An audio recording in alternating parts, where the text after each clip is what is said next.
안녕하세요, 버식입니다. 제가 한 달 전에 미국 대선 후보인 앤드류 양 영상을 올린 적이 있는데요. 지금 그 영상에 300개가 넘는 댓글이 달렸는데 그 중에서 반복적으로 달리는 그런 내용의 댓글이 좀 있습니다. 그래서 제가 이 댓글을 하나하나 답변을 다 하는 것보다는 많은 사람들이 공통적으로 궁금해하는 그런 내용을 추려가지고 영상을 만드는 게 낫겠다 싶어서 이렇게 이번 영상을 준비해봤습니다. 이름하여 앤드류 양의 유니버셜 베이직 인컴의 모든 것. 모든 것이라기보다는 Q&A라고 정리를 할 수 있겠네요. 제가 이야기를 하면서 잘못 이해한 부분도 있을 수도 있으니까 그런 부분에 대해서 양해 부탁드리겠습니다. 자, 첫 번째. 앤드류 양은 트럼프 저격수이지 실제 대선 후보가 아니다. 심지어는 본인도 그렇게 이야기를 하고 다닌다. 이거는 완전 틀린 말은 아니지만 상대편 공화당 대선 후보가 도널드 트럼프 대통령이고 최종 경선에서 이기려면 집권 여당의 지지표를 야당이 가져와야 되는 것은 당연한 전략입니다. 때문에 대부분의 민주당 대선 후보들은 트럼프를 저격하는 그런 전략을 쓰고 있고요. 트럼프를 흠집내려고 한다 이런 이야기가 나오는 거는 트럼프는 지금 기업을 협박해서 공장 내의 일자리를 강제로 창출하는 그런 정책을 쓰고 있는 반면에 앤드류 양은 공장이 만약 문을 닫더라도 그 이후에도 생계를 유지할 수 있는 그런 대처 방안을 제시했기 때문에 어찌 보면 트럼프의 현재 정책을 전면적으로 부인하는 그런 모양새가 되었죠. 하지만 미국 대선 구조 자체가 한국처럼 기호 1번부터 8번까지 후보가 쫙 나와가지고 그렇게 전 국민이 투표를 하는 그런 방식이 아니고 공화당에서 한 명, 민주당에서 한 명 이렇게 단 둘이서 최종 경선이 진행되기 때문에 1년 넘게 수백억 원의 선거 자금을 투자하면서 그렇게 단순히 상대 후보 흠집내기용으로 그렇게 선거운동을 하는 거는 상식적으로 생각하기에는 조금 무리가 있습니다. 두 번째, 미국인들이 에이시언을 대통령으로 뽑을 이유가 전혀 없다. 뭐 영상의 댓글을 보면 중국인이네? 에이시언이네? 뭐 이런 식으로 약간 무시하는 듯한 그런 댓글이 좀 있더라고요. 일단 앤드류 양은 타이완 출생이고요. 중국인이 아닙니다. 우리가 오바마 대통령을 부를 때 아프리카 사람이다 이렇게 부르진 않죠. 그러니까 타이완계 미국인이라고 그렇게 생각을 하셔야 돼요. 그리고 댓글을 달고 있는 본인도 에이시언이면서 왜 자기 얼굴에 침 뱉는 듯한 그런 인종차별적인 발언을 하는지 저는 잘 이해가 안 되네요. 에이시언도 충분히 능력이 있으면 미국 국민들에게 지지를 받을 수 있고 그리고 미국의 사회 지도층이 될 수도 있다고 생각합니다. 이런 인식을 백인이나 히스패닉 같은 그런 사람들한테 강요를 하기 전에 우리가 그런 생각을 먼저 가지고 있어야지 속으로는 에이시언들은 백인한테 안 돼 이런 생각을 가지고 있으면서 뭐 유럽이나 다른 나라에서 에이시언을 조롱하는 그런 인종차별 발언이 나오면 막 화내고 욕하고 SNS 찾아가가지고 댓글로 막 악플 달고 이런 건 아니죠. 자존감 낮은 사람한테 그 사람 약점을 건드리면 그 사람이 막 화를 내는 그런 거와 비슷하게 보일 뿐입니다. 인종차별하는 저급한 애들이랑 맞서 싸울 게 아니고 저 병신은 지금 시대가 어느 시대인데 아직까지 저런 생각을 가지고 있냐 이렇게 생각될 수 있는 시대가 만들어지도록 우리 스스로가 노력을 해야 되고요. 그러려면 미국이나 아니면 다른 선진국에 에이시언 출신의 사회 지도층이 탄생이 돼야 되겠죠. 세 번째, 한 달에 1000불은 너무 많은 것 같은데 500불 정도면 괜찮을 것 같습니다. 미국인 성인 전체에게 월에 1000불을 지급하는 거는 아무래도 재정적으로 좀 애로사항이 많죠. 하지만 그렇다고 해서 500달러로 금액을 줄이게 되면 이 유니버셜 베이직 인컴을 시행하는 의미 자체가 없어지는 거예요. 이 제도가 자동화와 인공지능 발달로 인한 실업 대란의 대책으로 마련된 그런 제도인데 한 달에 500달러를 받아가지고는 미국인 성인 한 명이 의식주를 해결할 수가 없죠. 그러니까 이 1000불은 기초수급이 가능한 최저금액, 그 금액으로 1000불을 책정한 거라고 보시면 됩니다. 하지만 만약에 이 정책이 실제로 시행되게 되면 시작부터 1000불을 주진 않을 거예요. 처음에는 100불 아니면 200불 정도로 시작해서 시장의 물가 상승이나 화폐 가치를 봐가면서 그렇게 단계적으로 진행을 하겠죠. 네 번째, 기업들에게 국민 배당금을 목적으로 지금보다 더 많은 세금을 걷어들이면 당연히 기업들은 거기에 대해서 반발하고 미국에서 다른 나라로 이주를 하지 않겠나. 기업들이 내고 있는 세율을 더 높이는 게 아니고 거의 대부분의 선진국이 진행하고 있는 조세법을 미국에도 도입을 하자는 그런 이야기입니다. 현재 미국은 부가가치세 제도가 없습니다. 한국에 보면 VAT라고 해서 물건을 사거나 어떤 서비스를 받으면 부가가치세라고 그 금액의 10%를 세금으로 내죠. 제가 살고 있는 호주도 GST라고 부가가치세와 비슷한 그런 세법이 있고요. 유럽도 마찬가지입니다. 어떤 나라는 15%, 20% 이렇게 부가가치세를 많이 붙이는 나라도 있습니다. 그러니까 대부분의 나라가 시행하고 있는 제도인데 선진국들 중에서는 유일하게 미국만 시행하고 있지 않아요. 그러다 보니까 아마존 같은 대형 기업이 매해마다 수백조의 매출을 달성해도 세금은 1원 한 푼 안 내는 거예요. 왜냐하면 벌어들인 금액만큼 기술 개발이나 마케팅 같은 곳에 지출을 해가지고 순수익을 거의 제로로 만드니까요. 그러니까 만약에 아마존이 2019년에 100조 원의 매출을 달성했다. 여기서 부가가치세 제도를 적용하면 이 매출의 10% 정도가 세금으로 자동으로 납부되는 거죠. 그러니까 앤드류 양의 주장은 기업세를 인상하는 게 아니고 다른 나라에서 전부 다 시행하고 있는 부가가치세 제도를 도입해가지고 기업들이 발생시킨 매출의 10%를 세금으로 가져온 다음에 그 세금을 국민들한테 나눠준다는 그런 이야기입니다. 다섯 번째, 기초소득 보장제도는 공산주의나 사회주의 제도가 아니냐? 자, 보편적 기본소득은 공산주의 제재가 아닙니다. 여러분이 직장을 잃거나 개인 사업을 접었을 때 수익이 하나도 없어서 생계에 빨간불이 들어오지 않게 기초수급을 가능하게 할 수 있는 월 1000불을 제공한다는 그런 제도이고요. 사회주의나 공산주의는 아무리 본인이 공부를 열심히 해서 좋은 대학에 나오고 아니면 열심히 일을 하더라도 게으른 사람과 동등한 대우를 받죠. 그래서 사람들이 자기 커리어를 올리지 않거나 아니면 노동이나 학업을 등한시하고 어차피 국가에서 지원해주니까 나태하게 사는 인구가 늘어나고 뭐 이런 치명적인 단점이 있는데, 이 제도는 기본적인 자본주의의 출발점을 0에서 1000불로 올린 겁니다. 그러니까 의식주를 해결하는 선에서 그치지 않고 좋은 집, 비싼 차, 맛있는 음식, 이쁜 옷 이런 거를 살려면 당연히 경제활동을 더 열심히 해야 되겠죠. 그러니까 내일 당장 먹고 살기 위해서 자기가 원하지도 않는 직장 생활을 해야 되는 그런 루틴을 어느 정도 해방시켜주고 임금이 좀 작더라도 자기가 하고 싶은 일에 종사하게 만들어주는 그런 제도이기도 합니다. 그리고 이 제도가 시행되면 사람들이 도시에 집중적으로 몰리는 이런 현상도 어느 정도 해소가 돼요. 사람들이 도시에 몰리는 가장 큰 이유 중 하나는 좋은 직장에 들어가서 많은 돈을 벌기 위해서죠. 그런데 아시다시피 도시에서 살면 지방보다 생활비나 집값 이런 게 몇 배는 더 비싸죠.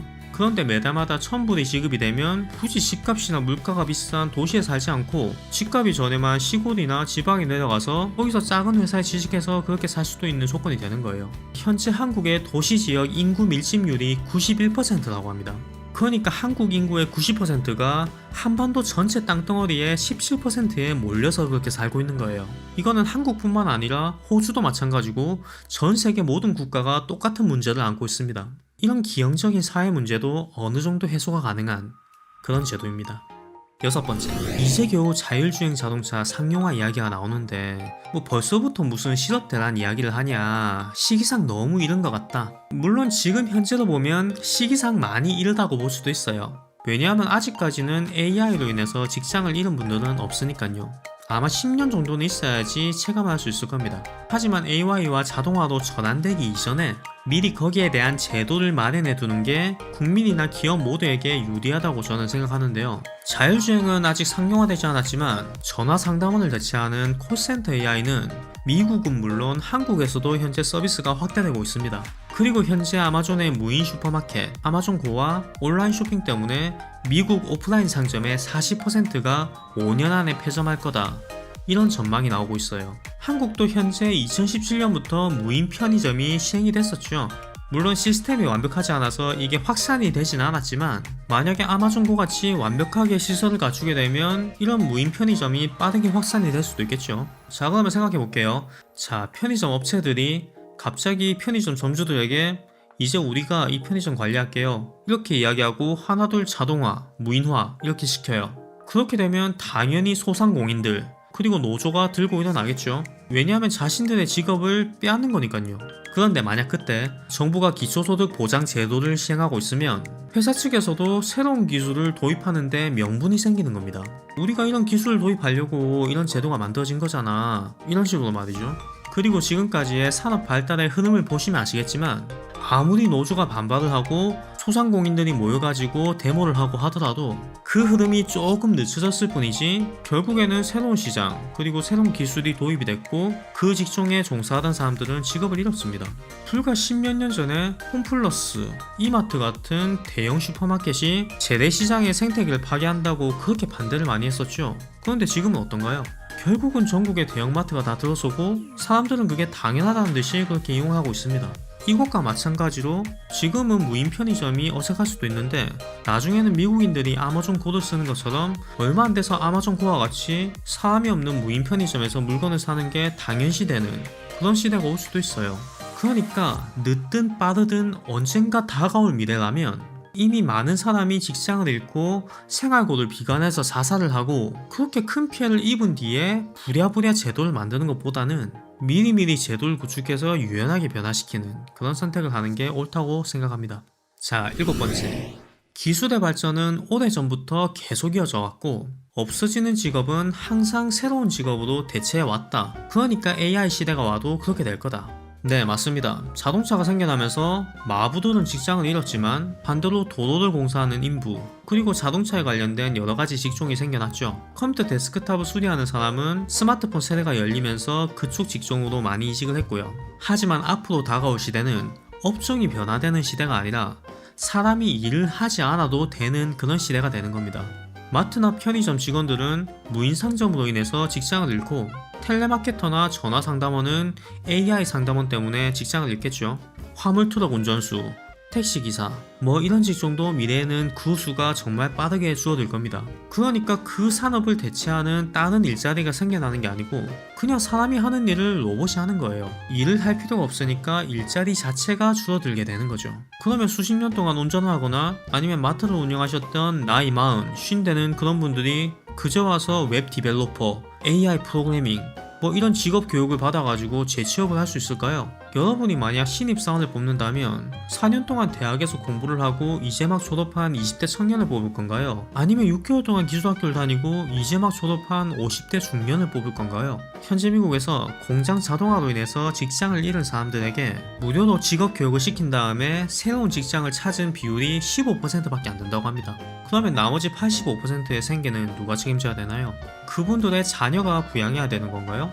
자, 여기서 한 가지 질문이 나오죠. 그러면 AI로 인해서 직장을 잃은 사람들만 복지를 해주면 되지 않냐? 그런데 말입니다.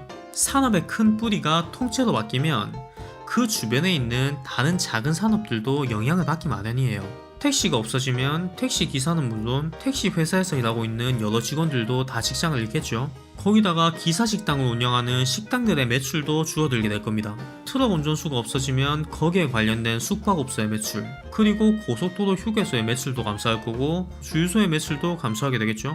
마트 같은 상점이 자동화로 바뀌면 점주나 직원들은 물론 대학생들이 쉽게 접할 수 있는 편의점 알바, 게임방 알바 이런 직종도 역사 속으로 사라지게 되는 겁니다.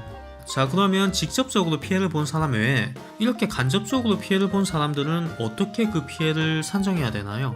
분명히 과정에서 꼭 필요한데도 복지 혜택을 받지 못하는 피해자가 발생할 거고 반대로 돈을 받으면 안 되는 사람들이 복지 혜택을 받는 그런 경우도 발생할 겁니다. 아마 잘은 모르지만 지금도 분명히 이런 게 있을 거예요. 가난한 사람이 충분히 복지를 받는 나라면 어떻게 서울 한복판에 굶어 죽는 사람이 생길 수가 있나요? 이런 뉴스만 보더라도 얼마나 많은 사람이 복지제도의 음지에 위치하고 있는지 알 수 있습니다. 그렇기 때문에 보편적 기본소득은 복지와는 조금 다르게 생각을 하셔야 돼요. 그리고 언제가 될지 모르지만 언젠가는 꼭 시행이 돼야 되는 그런 제도입니다. 8번째, 화폐를 그렇게 많이 풀면 화폐 인플레이션이 와서 시장 구조가 엉망이 된다. 물론 너무 많은 화폐가 풀리면 화폐 가치가 떨어져서 인플레이션이 올 수도 있습니다. 화폐 인플레이션이 오는 원인은 조폐국에서 화폐를 마구 찍어내서 수요보다 화폐 공급이 훨씬 많을 때 일어나는 그런 현상이죠. 그런데 이 제도는 없는 미국 달러를 찍어내가지고 국민들한테 주는 그런 제도가 아니에요. 기업에게 합당한 세금을 거두고 소비자들에게 안심하고 소비할 수 있는 그런 기틀을 마련해주는 선순환 구조를 지향하는 그런 제도입니다. 물론 처음 이 제도를 시행하면 물가가 단기적으로 상승할 수는 있어요. 왜냐하면 없던 부가가치세가 모든 서비스에 붙기 때문에 거기에 따라서 15% 혹은 20% 물가 상승이 될 수도 있겠죠. 하지만 기업들이 무인 시스템 체계가 완료가 되면 인건비 부분에서 많은 절감이 되기 때문에 장기적으로 봤을 때는 물가를 다시 안정시킬 수 있다는 게 앤드류 양의 주장이고요. 그리고 앞서 말한 것처럼 공산주의, 사회주의 같이 모든 사람이 똑같이 월천불을 받고 그 돈으로 생활하는 게 아니라 자기가 원래 벌고 있던 소득에서 월천불이 추가가 되는 거기 때문에 약간의 물가 상승이 국민들의 생활에 지장을 줄 정도는 아니라고 이제 판단하는 거죠. 그리고 부가가치세로 인한 물가 상승은 올 수도 있지만 화폐 인플레이션까지는 충분히 제어가 가능하다고 봅니다. 왜냐하면 갑자기 내년부터 월천불을 다 꽂아드립니다. 이게 아니고 처음에는 작은 금액부터 단기적으로 이제 시행을 하면서 시장의 변화 그리고 화폐 가치의 변화 이런 거를 확인하면서 진행할 확률이 매우 높으니까요. 자, 9번째. 이재명 시장이랑 허경영 총재의 공약이랑 매우 비슷한데 이거를 한국에서도 시행할 수 있나요? 정말 많은 사람들이 미국의 허경영이다 이렇게 허경영이랑 많이 비유를 했는데요. 일단 제 의견은 이렇습니다. 유니버셜 베이직 인컴은 현재 미국이기에 가능한 그런 제도라고 생각을 해요. 한국에서 이 제도를 시행하려면 지금보다 더 많은 세금을 걷어야 되는데 그 세금을 국민한테 거둘 순 없죠. 왜냐하면 뺏은 다음에 다시 돌려주는 꼴이 되니까. 그러면 자연스럽게 기업세를 올리거나 아니면 부자들에게 부유세를 매기는 방식으로 이렇게 세금을 거둬야 되는데 이러면 어느 부자가 한국에서 살려고 할까요? 지금 현재도 한국의 부자들이 자기들의 자산을 축소해서 신고하려고 그렇게 노력을 많이 하는데 여기서 부유세까지 매겨가지고 거기에 대한 세금을 걷어가려고 하면 한국에 있는 기업들 그리고 부자들은 전부 다 해외로 이민 나가려고 하겠죠. 그러니까 지금 한국은 이 제도를 시행하고 싶어도 이 돈을 마련할 어떤 방안이 없어요. 하지만 미국은 아직까지 다른 나라가 다 하고 있는 부가가치세 제도를 시행하지 않고 있죠. 그러니까 부가가치세만 시행해도 기초소득 제도를 할 수 있는 그런 세금이 충분히 마련되기 때문에 한국보다는 훨씬 더 현실성이 있다고 볼 수 있습니다. 그리고 만약에 한국 정부가 어디선가 세금을 가져와서 매달마다 한국 국민들한테 100만 원을 준다면 아마 조금만 미국 심기에 거슬리는 그런 행동을 하면 바로 한국을 환율 조작국으로 선정을 하겠죠. 그렇게 되면 정말 베네수엘라처럼 어마어마한 화폐 인플레이션이 발생할 수도 있습니다. 미국이 세계 시장의 중심이면서 그리고 기축통화인 달러를 가지고 있기 때문에 이게 가능하다 이렇게 보는 거예요. 만약에 미국이 이 제도를 도입하게 된다면 아마 다른 나라도 기본소득 보장 제도를 조금 더 고려해볼 그런 여지가 더 늘어나겠죠. 자, 이렇게 미국 대선 후보 앤드류 양의 유니버셜 베이직 인컴을 자세히 한번 들여다봤습니다. 오랜만에 말 많이 하려니까 목이 쉬네요. 물론 이 제도를 반대하는 분들도 많아요. 노동의 가치를 퇴색시키는 그런 제도다. 돈을 받은 다음에 은행에 꽂아두고 있으면 이게 어떻게 선순환 구조가 되냐 이렇게 이야기하는 분들도 있습니다. 세상의 모든 제도 중에서 만인에게 완벽한 그런 제도는 없다고 생각해요.